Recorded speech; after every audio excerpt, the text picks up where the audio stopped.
আমাদের 2.5 বছরের সম্পর্কে যেদিন তুমি আমার হাতটা শক্ত করে ধরে বলেছিলে কখনো ছেড়ে যাবে না তো, সেদিন আমি মিষ্টি করে হেসেছিলাম, কিছুই বলতেই পারিনি তোমাকে। সেদিন আমি এক অজানা ভয়ে কুঁকড়ে গিয়েছিলাম। ভয় পেয়েছিলাম আমি, কিন্তু সেটা তোমাকে হারানোর নয়, নিজেকে হারিয়ে ফেলার, নিজের অস্তিত্বটুকুকে হারিয়ে ফেলার ভয়।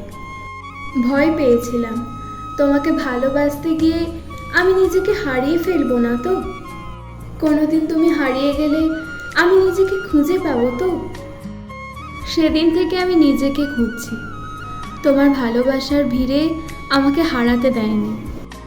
আমরা রাত জেগে কথা ঠিকই বলতাম, কিন্তু নিজের জন্য কিছুটা সময় বাঁচিয়ে রাখতাম। সন্ধ্যায় তোমাকে ঠিকই ভাবতাম, কিন্তু চায়ের কাপের সময়টা শুধুমাত্র আমারই ছিল। আজ তুমি ঠিকই হারিয়ে গেলে, কিন্তু আমি হারাইনি, আমার অস্তিত্বটুকুকে হারাতে দিইনি। কেঁদেছি ঠিকই, কিন্তু হেসে যায়। স্মৃতিগুলো হাতড়েছি ঠিকই, কিন্তু থমকে যায়নি।